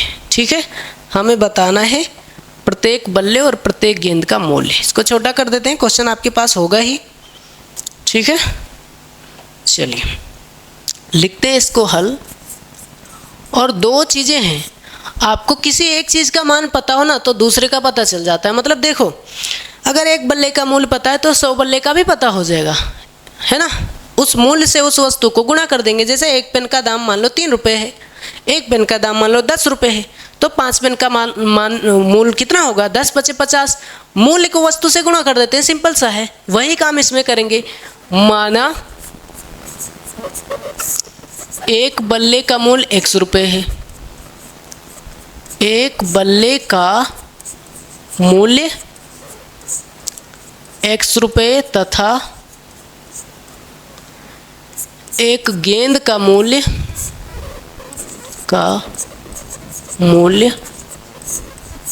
y रुपये है। ठीक है, ये रुपया है।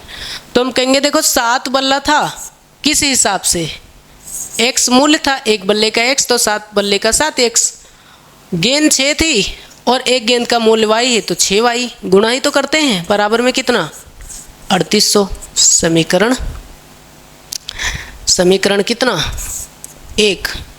दूसरा है कि 3 बल्ला है x के हिसाब से और 5 गेंद है y के हिसाब से, तब कितना दे रहे हैं, 1750। यहाँ पे क्या होगा, समीकरण 2 होगा। किसी को उठा लेंगे, लिखेंगे समीकरण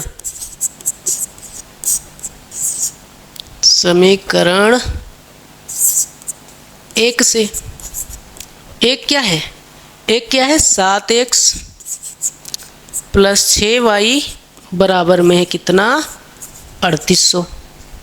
उधर भेज देंगे तो 7x बराबर 3800, ये 6y प्लस में उधर जाएगा तो माइनस में हो जाएगा, है ना।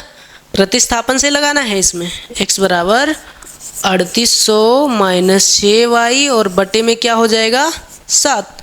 अब x का मान किस में रख देंगे, x का मान रखेंगे,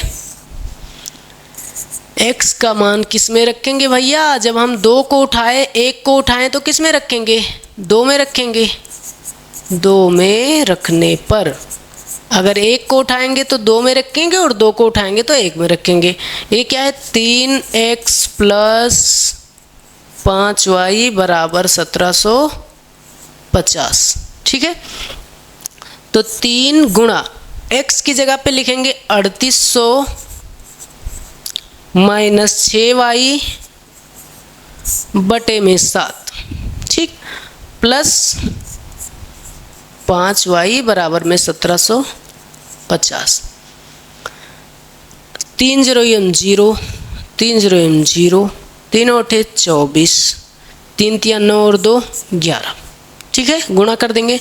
फिर 3 6 कितना होगा, 18y बटे में कितना है, 7 प्लस 5y बराबर में कितना है, 1750। इसके नीचे 1 लगाएंगे, 11400 एक कम 11400, 18y एक कम 18y, 7 बचे 35y बटे में 7 एक कम 7 बराबर 1750 बटे में 1। फिर करेंगे तिरछा गुणा। देखो 35 और 18 दोनों की चिन्ह एक जैसी नहीं है, इसके आगे प्लस इसके आगे माइनस, तो घट जाएगा। बड़ा 35 है, 35 के आगे प्लस है तो प्लस ही रहेगा, लेकिन 35 में से 18 जाएगा तो कितना बचेगा, 17y। ठीक है, और इसको क्या करेंगे हम, प्लस में हमारा है 11400, क्योंकि 11400 के आगे प्लस है तो प्लस ही रहेगा, बटे में है 7 बराबर में है 1750 बटा में 1, 17y एक कम 17y, 11400 एक कम 11400, 7 0 0, 7 5 35, 7 7 49, 49 3 52, 7 1 7 5 12।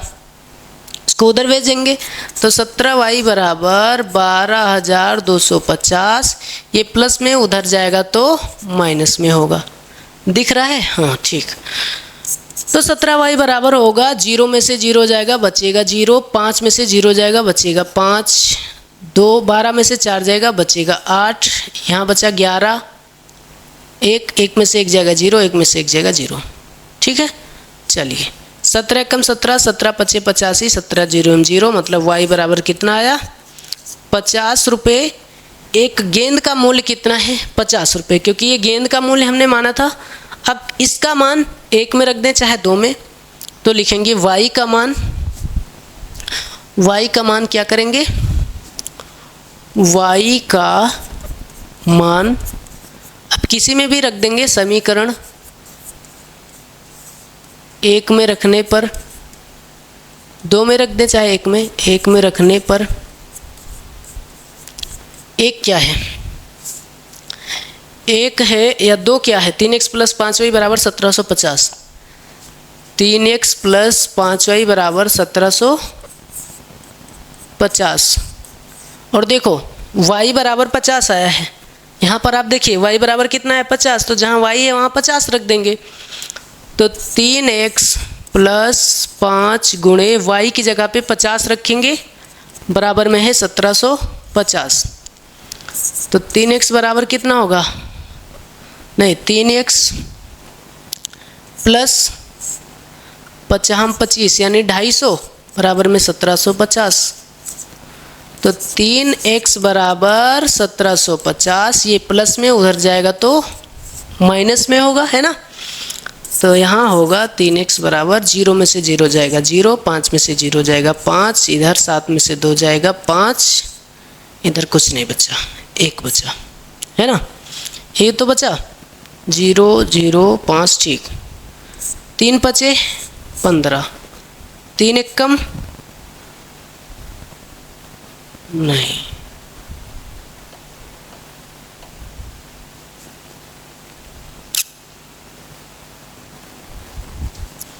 यहाँ पे कितना है? 3x + 5y बराबर 1750। 3x + 5y बराबर 1750। 3x + 5 गुणे y बराबर 50, 50 25 250। हाँ, यहाँ पे क्या हुआ? यहाँ पे थोड़ी सी मिस्टेक हुई है। तो अब क्या करेंगे? देखो 3x बराबर कितना?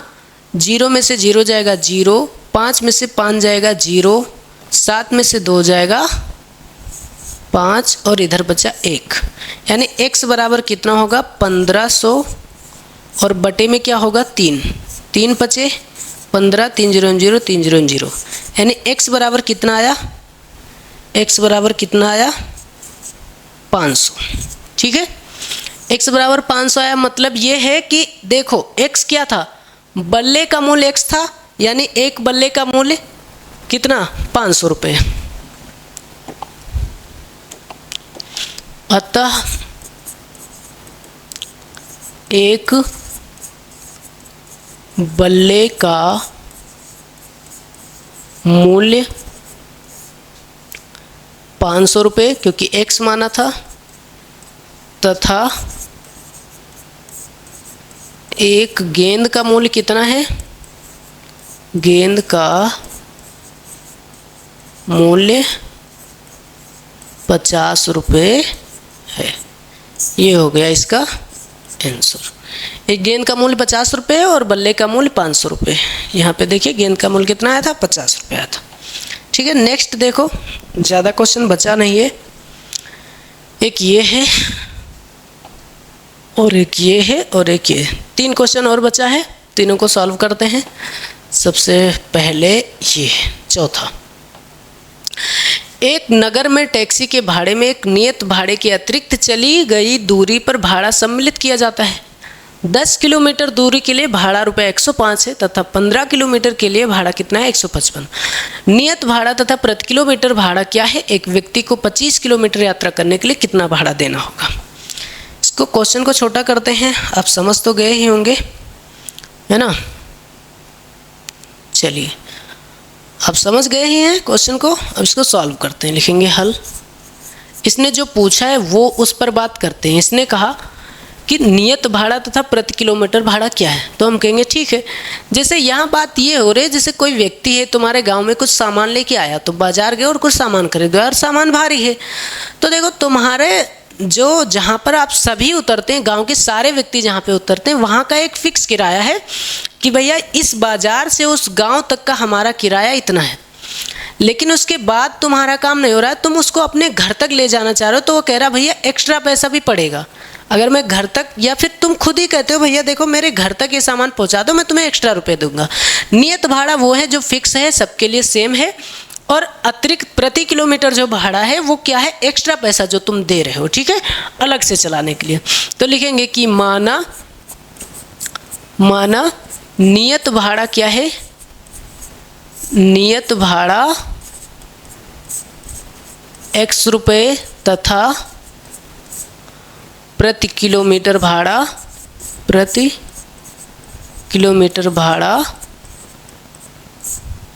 y रुपये है, ठीक है।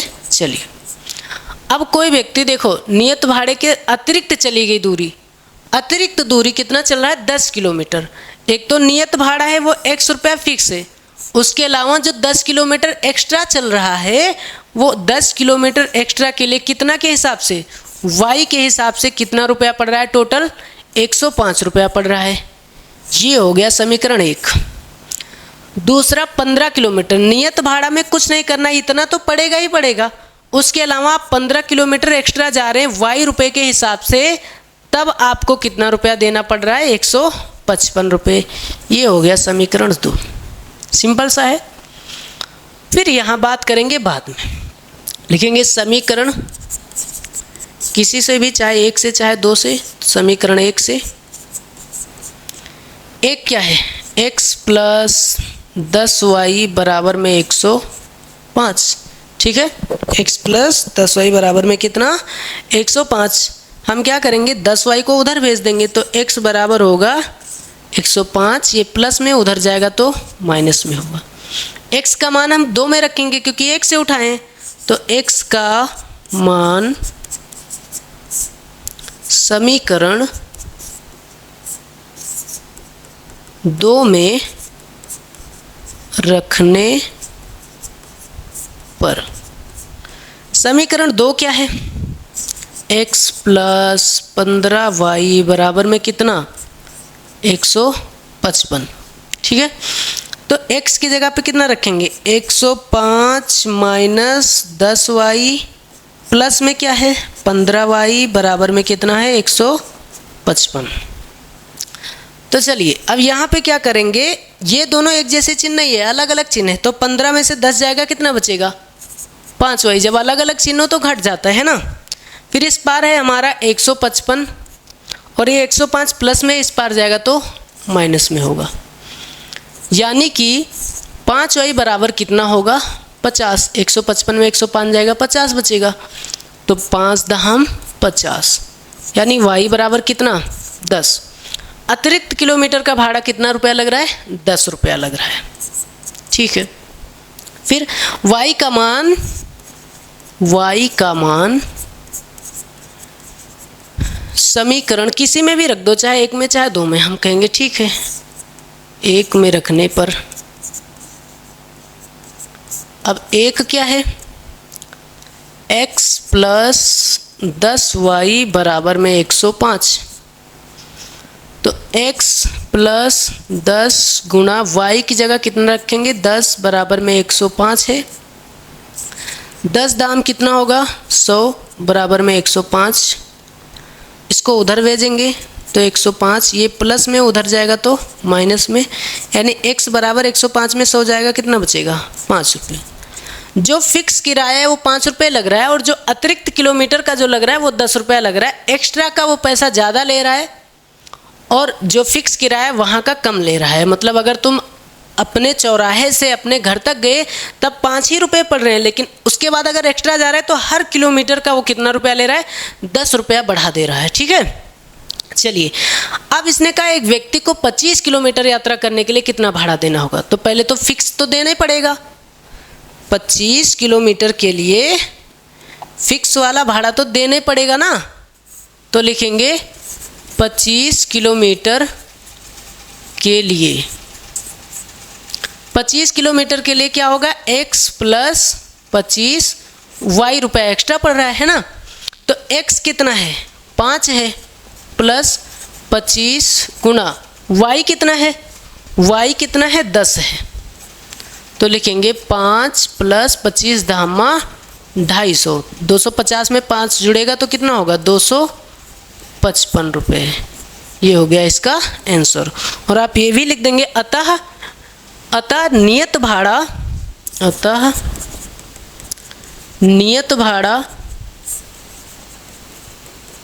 भाड़ा 5 रुपये तथा प्रति किलोमीटर भाड़ा 10 रुपये तथा 25 किलोमीटर के लिए भाड़ा रुपया कितना हुआ, 255 है।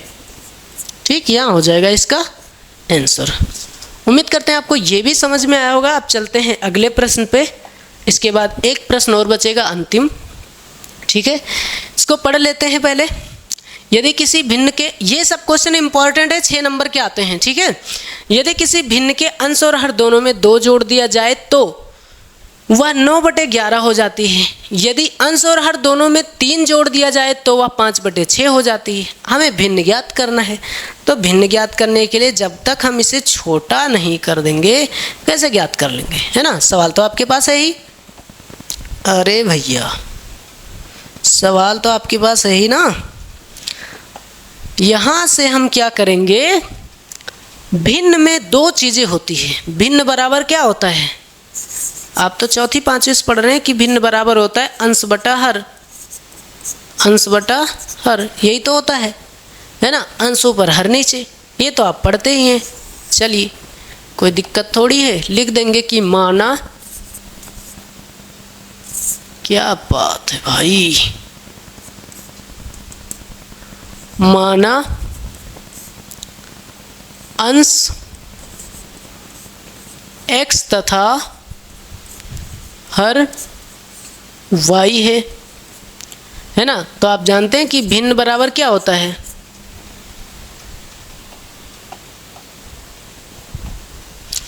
भिन्न बराबर क्या होता है, देखो अंश बटा हर, यानी कि अंश x है और हर y है, बराबर क्या होता है, भिन्न होता है। ठीक है, चलिए तो हम ये कहेंगे कि x बटा y, x हमारा भिन्न है, अंश है, और y हमारा हर है। इसने कहा दोनों में 2 जोड़ दिया जाए। चलो इसमें 2 जोड़ दें और इसमें 2 जोड़ दें, तो भिन्न कितना हो जाती है, 9/11 हो जाती है। बस 11 को x से 11x, 11 दूना 22, 9 को y से 9y, 9 दूनी 18। समझ में आ रहा है, बिल्कुल 11x, 9y उधर प्लस में, इधर आएगा तो माइनस में। अब 22 इधर प्लस में, उधर जाएगा तो माइनस में। तो 11x माइनस 9y बराबर 22 में से 18 जाएगा -4। ये हो गया समीकरण 1 बन गया। दूसरी बात फिर इसने कहा अंश x था, हर तो y है, दोनों में कितना जोड़ दिया जाए, 3 जोड़ दिया जाए, यहाँ भी और यहाँ भी।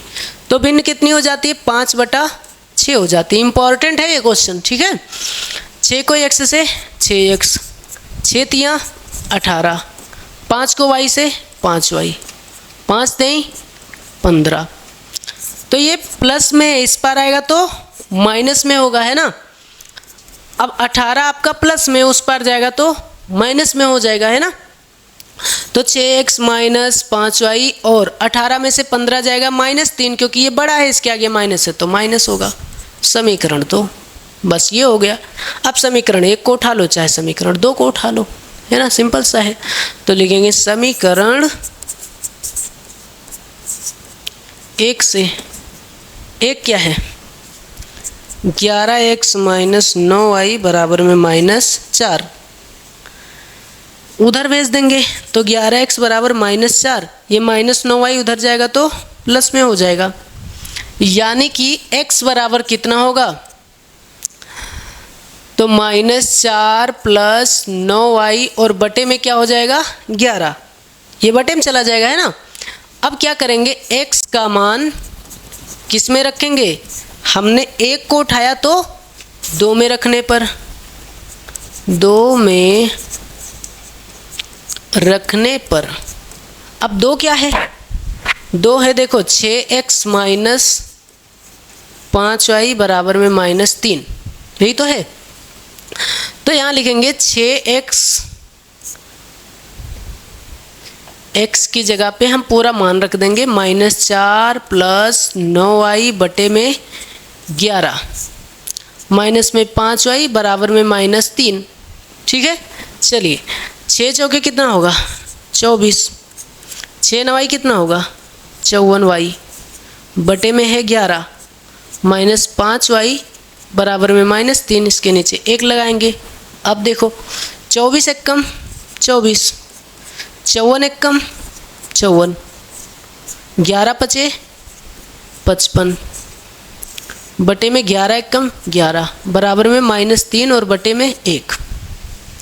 55 में से 54 जाएगा, कितना बचेगा -1y, कितना बचेगा -1y। फिर देखो माइनस में 24, ये तो घट के -1 आया, फिर -24 है ना, -24 बटे 11, तो -24 बटे 11 बराबर में कितना है -3 बटा 1, यही तो है -3 बटा 1।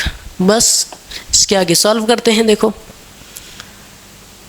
-y एक कम -y, -24 एक कम -24 एक कम -24, 11 तियाँ 33, माइनस में ही था, इधर भेज देंगे तो -y बराबर -33, ये -24 उधर जाएगा तो +24, यानी -y बराबर कितना बचेगा -9, 24 9 33 है ना, माइनस माइनस कैंसिल, y बराबर कितना आया 9 आया। ठीक है, y का मान किसी में भी रख देंगे, y का मान समीकरण 1 में रखने पर, अब 1 क्या है, समीकरण 1 क्या है, रिकॉर्डिंग तो चल रही है, हाँ समीकरण 1 है 11x माइनस 9y बराबर -4, यही तो है।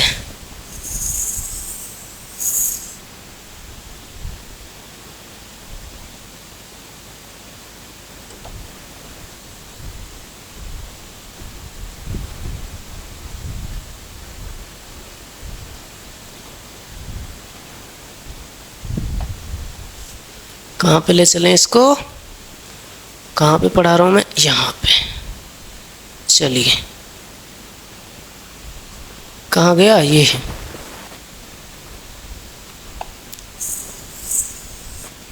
ये समीकरण 1।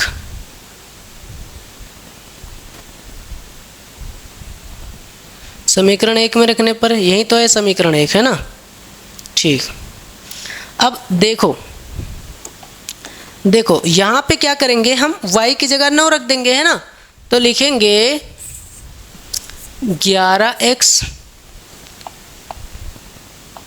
11x माइनस 9 गुणे y की जगह पे कितना रखेंगे 9 रखेंगे, बराबर में कितना है -4। ठीक, तो 11x माइनस 9 9 81 बराबर में कितना -4, 81 को उधर भेज देंगे तो इधर माइनस में उस पार जाएगा तो प्लस में होगा।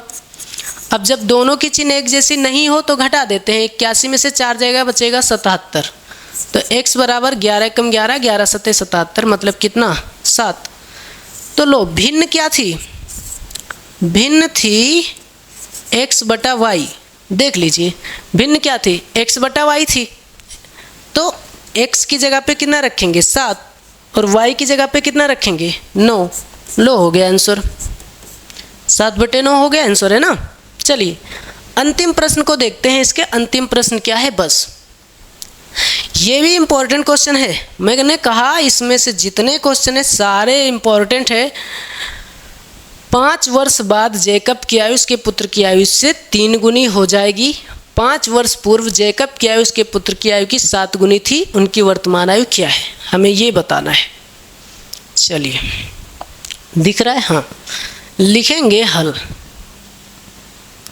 लिखेंगे हल। अब देखो 2 लोग हैं इसमें, एक तो जैकब है, एक तो उसका पुत्र है। तो मान लेंगे कि माना, ध्यान से समझिएगा इसको, माना जैकब की आयु, जैकब की आयु x वर्ष है तथा पुत्र की आयु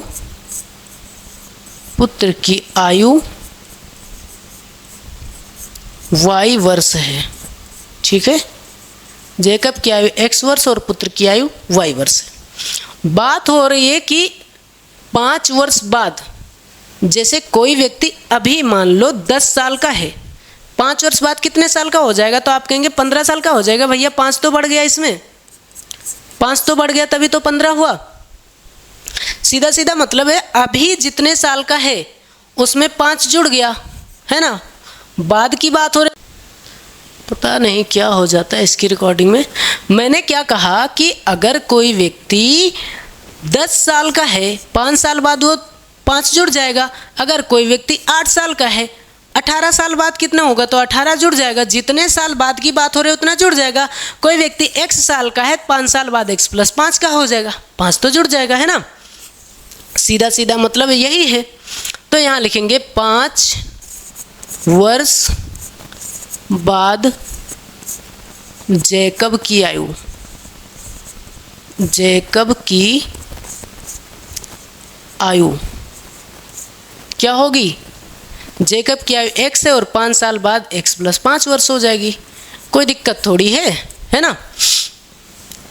तो अगर पिता की आयु बढ़ रही है तो पुत्र की आयु भी तो बढ़ेगी कि वो 5 साल बाद वहीं ठहरा रह जाएगा।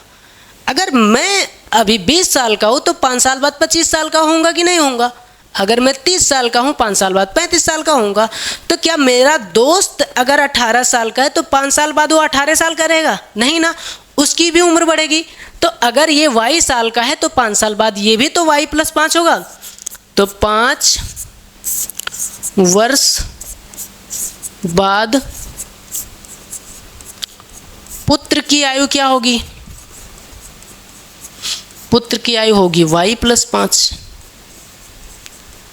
अब इसने कहा 5 साल बाद पिता की आयु पुत्र की आयु की 3 गुनी हो जाएगी, यानी x + 5 जो है वो अपने पुत्र, यानी पुत्र क्या है y + 5 के बराबर तब होगा जब पुत्र की उम्र 3 गुना कर दी जाएगी।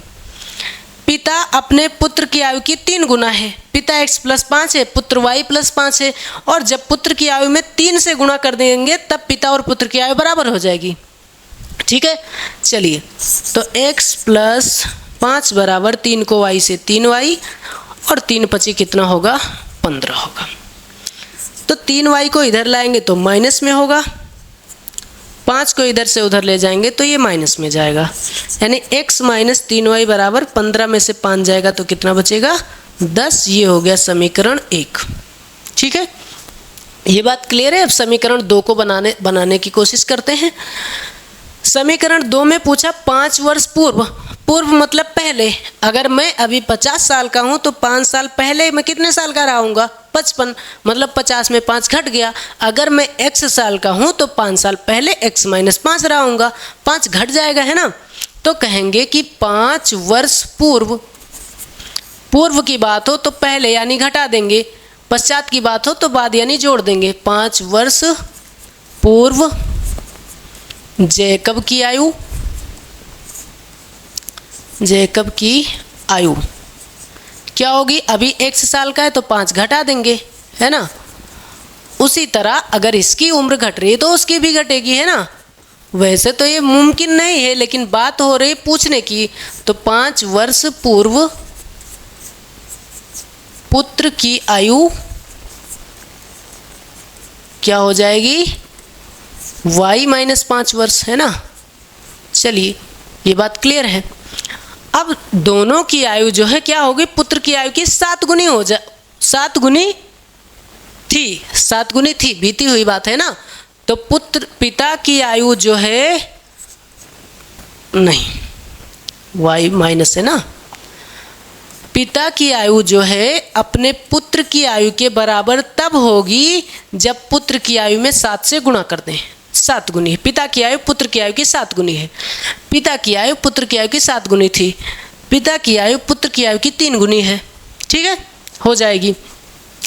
तो x माइनस 5 बराबर 7 को y से 7y और 7 पचे कितना होगा? 35 होगा। मैंने कहा 7 को इधर लाएंगे तो उधर प्लस में था, इधर माइनस में होगा, और 5 इधर माइनस में उधर जाएगा तो प्लस में होगा। मतलब x माइनस 7y बराबर कितना होगा? 35 में से 5 जाएगा माइनस का 30। ये समीकरण 2 हो गया। ठीक है, समीकरण 1 और समीकरण 2 हो गया। अब क्या करेंगे? समीकरण 1 से या समीकरण 2 से किसी भी लगा लेंगे। समीकरण 1 से, 1 क्या है? x माइनस 3y बराबर में 10। इसको उधर भेज देंगे तो x बराबर होगा 10 प्लस 3y। यहाँ पे रख देंगे। x का मान समीकरण 2 में रखने पर x का मान समीकरण 2 में रखने पर, ठीक है। समीकरण 2 क्या है? देखो समीकरण 2 क्या है? x माइनस 7y बराबर माइनस 30, x माइनस 7y बराबर में माइनस 30। ठीक है, अब देखो x का मान कितना आया है? 10 प्लस 3y। x यहाँ लिखेंगे 10 प्लस 3y, फिर माइनस 7y और बराबर में माइनस 30। यही तो है। 7y में से 3y, दोनों की चिन्ह एक जैसी नहीं है तो घट जाएगा। 7 में से 3 जाएगा 4y, 7 बड़ा है, 7 के आगे माइनस, तो यहाँ भी माइनस। ये 10 इधर प्लस में उधर जाएगा तो माइनस में होगा, तो माइनस 4y बराबर 30 और 10 कितना होगा? माइनस 40। माइनस माइनस कैंसिल, 4 एकम 4, 4 दहम 40। y बराबर कितना आया? 10 वर्ष। और y क्या था? पुत्र था, मतलब पुत्र की आयु पता हो गई। y का मान कहीं भी रख दो, इसी में रख दो समीकरण 2 में, अब कोई दिक्कत नहीं है। समीकरण 2 में रखने पर समीकरण 2 क्या है? चल रहा है। समीकरण 2 क्या है? x माइनस 7y बराबर में माइनस 30। y की जगह 10 रखेंगे तो x बराबर नहीं, x माइनस 7 गुणे y की जगह कितना रखेंगे? 10 रखेंगे, है ना। बराबर में कितना है? माइनस 30 है। तो x माइनस 7 दहम 70 बराबर में माइनस 30। 70 उधर जाएगा तो इधर माइनस में उधर जाएगा तो प्लस होगा। दोनों की चिन्ह एक जैसी नहीं तो घट जाएगा। तो 70 में से 30 घटेगा 40 वर्ष। अब देखो पिता की आयु क्या थी? x वर्ष, और x कितना है? 40। पुत्र की आयु y था, y कितना है? 10। तो लिखेंगे अतः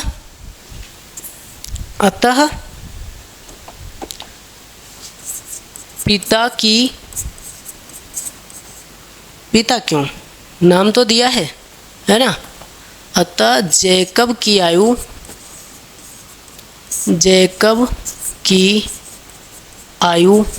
कितने साल है? 40 वर्ष, तथा उसके पुत्र की आयु